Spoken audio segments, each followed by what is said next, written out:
अस्सलामुअलैकुम। तो आज होगा हमारा टेस्ट, जैसे कि मैंने कहा था। Words that same meaning called synonym because synonym में वो लफ्ज़ है जिसकी सेम मीनिंग होती है। नाउ द मीनिंग ऑफ रिहाइशगाह in English, house, home, residence, this all's meanings, ये सारी रिहाइशगाह की हैं, तो all of them are correct answer because रिहाइशगाह, घर, हाउस, ये सारे एक ही मायने हैं। हाइपर एक्टिव क्या, पुरजोश है, प्रीफिक्स है, सफिक्स है, राइमिंग वर्ड है। ऑब्वियसली प्रीफिक्स है, मीनिंग थोड़ी पूछी है। सफिक्स वो होता है जो एंड में लगता है, बट हाइपर ये शुरू में लग रहा है। राइमिंग वर्ड भी नहीं कि दो वर्ड होते हैं तो हम राइमिंग वर्ड पहचानते हैं ना, ठीक है। तो it is a prefix, the prefix is the correct answer. Now synonym of slap in Urdu. अब सिनोनियम मांगा है स्लेप का, तो एक से ज़्यादा माने होने चाहिए। तो चाटा और थप्पड़ is the correct answer because चाटा ये तो सिर्फ एक ही वर्ड है ना। चाटा का सिनोनियम क्या है? चाटा और थप्पड़ दोनों सिनोनियम है, ठीक है। हिंदी में नहीं पूछा इन्होंने। Date, rate, late, rhyming words, ये क्या है? इसमें एट एट एट एट आ रहा है, तो ये क्या है? राइमिंग वर्ड है, लेकिन इसका राइमिंग वर्ड क्या है? एट है, okay. So it is the correct answer. Date, rate, late में एट एट रिपीट हो रहा है अगेन एंड अगेन। तो ये हमारा टेस्ट था। Synonyms antonyms or vocabulary. ये सिनोनिम्स एंटोनिम्स क्या है? वोकैबलरी है, नहीं है ना वर्ड्स मीनिंग्स है और ना ये दोनों है, ठीक है।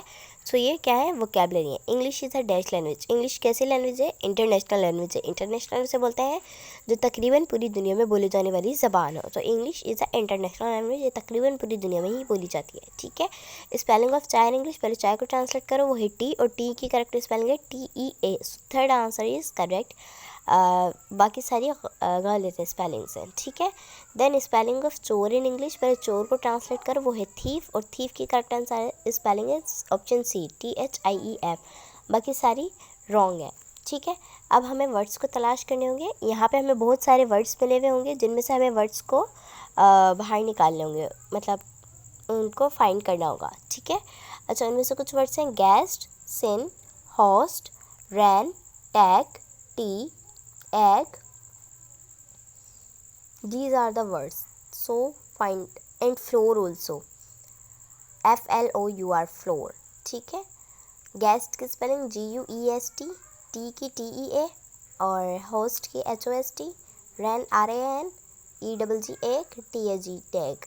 सो ये सारे जो हैं इनमें स्पेलिंग्स मैंने बता दी हैं, ये आपको फाइंड आउट करना है। सो सबसे पहले गेस्ट हो गया, देन टी हो गया, देन फ्लोर हो गया, देन टैग हो गया, देन रैन हो गया, देन होस्ट हो गया, देन एग। आई होप आप लोगों ने इसको एंजॉय किया होगा, ठीक है। एंड अब हम ब्लैंक्स की जानिब चलते हैं। ब्लैंक्स में हमारे पास यहाँ पे कितने डैश मौजूद हैं? 1 2 3 4 5, यहाँ पे 5 मौजूद है। तो ये वर्ड्स मीनिंग से मौजूद है। सो ये है फॉर एवर, और इसकी मीनिंग क्या थी? हमेशा वाला या वाली, यस, भूलना नहीं है, ठीक है।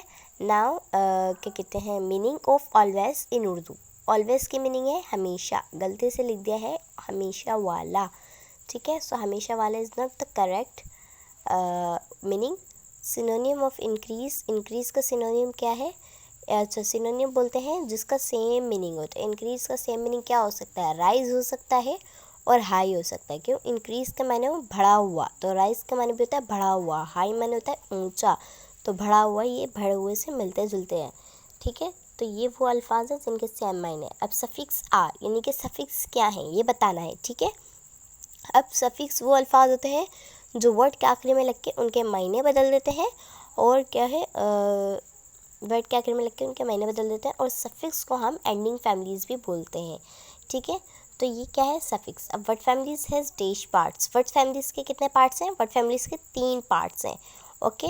Then move on the next question. The next question is that parts of word families are. Word families के कौन कौन से पार्ट्स हैं?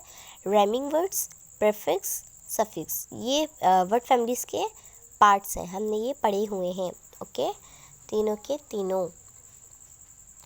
अच्छा, देन मैं वो हूँ जिसके सामने हर किसी की सच्चाई नज़र आती है मगर मेरी नहीं। बताओ मैं कौन हूँ? मेरा नाम बताएं अंग्रेज़ी में।